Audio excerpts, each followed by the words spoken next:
Hello, everyone. Happy Pride! Woo! I am so grateful to be with all of you tonight to celebrate Pride. I grew up with two loving parents who told me that I could be anything and that they would love me. And I remember feeling so safe and secure in their unconditional love. I'm a social worker now, and I see every day how important it is for children to feel loved, accepted, and supported. It's everything. Unfortunately, as we know, not all children grow up this way. Too many LGBTQ children grow up in homes that don't accept them. Or if they're accepted at home, they go to school each day and either have to hide a piece of who they are or are bullied because of it. LGBTQ students deserve to be safe at school, at home, and in their communities. Period.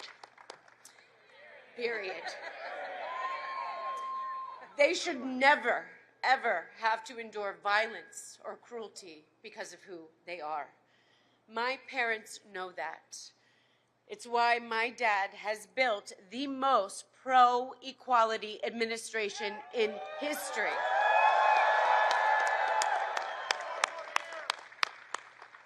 And all of you know the importance of this work too. I am so grateful that there are people like you who are working to make sure our kids get the love and the support that they need and they deserve. In towns and cities across America, there are countless LGBTQ people who are able to find community, belonging, and refuge because of all of you. Thank you so much for your tireless efforts. It changes lives, truly. Please make a promise that you will never, ever give up. And remember why we celebrate Pride this month. Because 55 years ago, Marsha P. Johnson and Sylvia Rivera and other trans women of color stood up and said, "Enough is enough." And with a flash of courage, they began a movement that brought us here today, to this moment of hope. And so many LGBTQ people of color, so many of you have continued to lead their fearless fight against injustice here and around the world.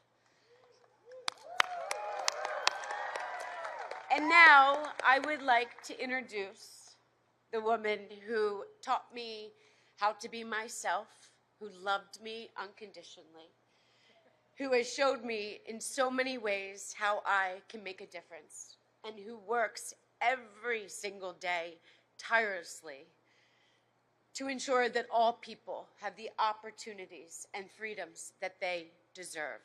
Welcome to this stage, my mama, your First Lady, Jill Biden.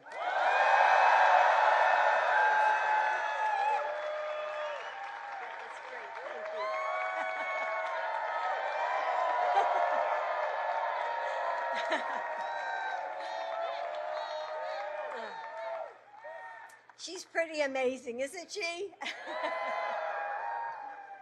Ashley, your dad and I are so proud of the Women's Center that you're building in Philadelphia. And the women that you're going to help have been through so much. They deserve a second chance and the support to restart their lives. I'm so grateful to be joined by so many members of Congress, along with Governor Polis and elected officials from all across the country.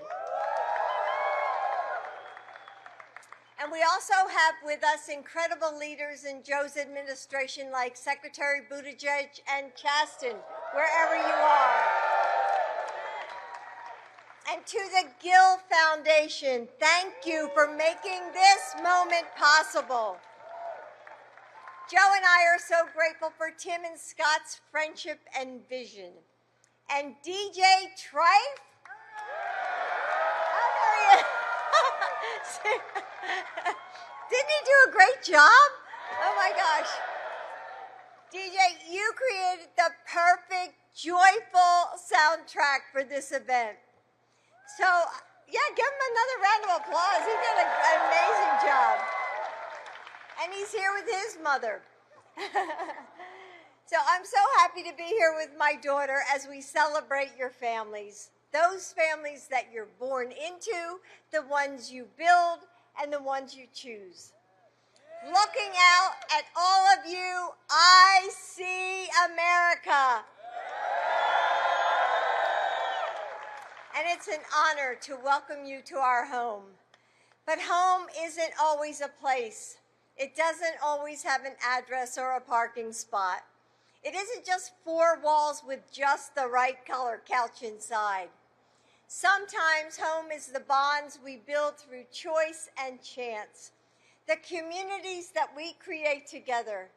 It's those people whose love you feel deep in the marrow of your bones. The ones who will always pick up the phone when days are long and times are hard. The ones who lift up our joys and breathe life into our hopes. The ones who don't ask us to be strong or brave, who don't need us to explain who we are, because they already understand. I hope that all of you feel that freedom and love on the South Lawn today, because your home is here too.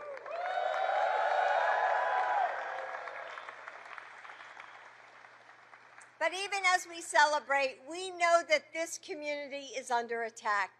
Many of you know that all too well and have come here from states that are passing laws targeting LGBTQ Americans. And it feels like we're just caught in this push and pull of progress. There are those who see our communities and our families and wish to tear them down. Those who can't see that the world is so much bigger and beautiful than they know. But when our homes are threatened, when they strip away our rights and deny our basic humanity, we say, not on our watch.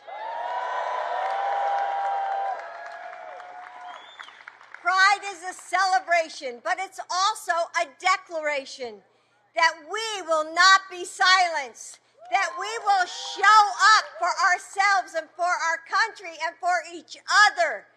Our victories testify to that strength. 9 years ago, the Supreme Court legalized same-sex marriage across the country. And now, thanks to Joe, my husband, marriage equality will remain the law of the land. His administration also ended the ban on gay and bisexual men donating blood. He's standing firmly against conversion therapy. And almost 14 years ago, it's hard to believe it's been that long, Joe stood beside President Obama as he signed the repeal of Don't Ask, Don't Tell. Then, as president, he made it possible for trans Americans to serve openly in America. Just this morning, Joe took another step to right those decades of injustice. Maybe you heard about it. Pardoning. It was so great. Pardoning many service members who were court-martialed for simply being themselves. Honoring those heroes. Honoring those heroes. I'm sure there's many of you in the crowd, and the service of many LGBTQ troops, veterans, and their families who have given so much for our country. Joe will never stop this community.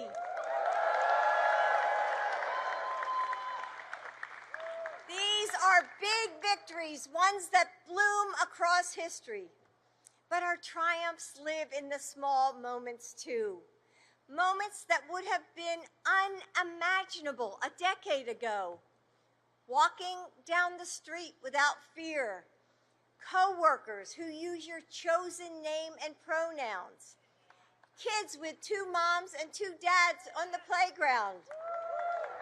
Celebrating Pride together on the White House South Lawn.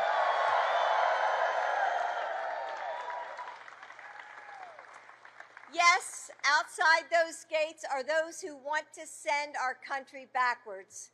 And tomorrow, we will face them with the courage and the strength that we always have.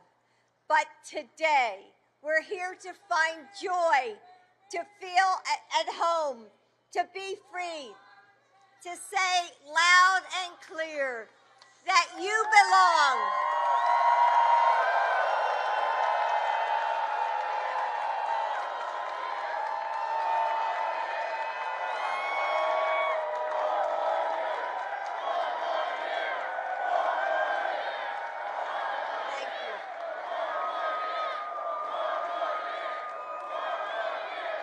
Thank you.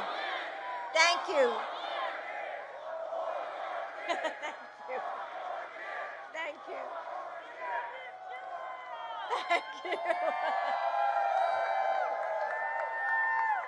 So I'll continue. That you are beautiful. That you are loved. And to all the kids here, you can tell your parents that I said to make sure that you enjoy the best lawn in America.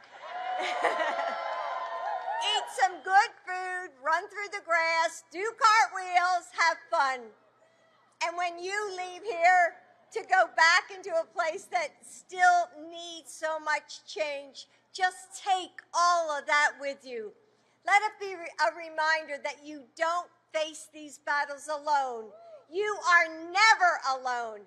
I love you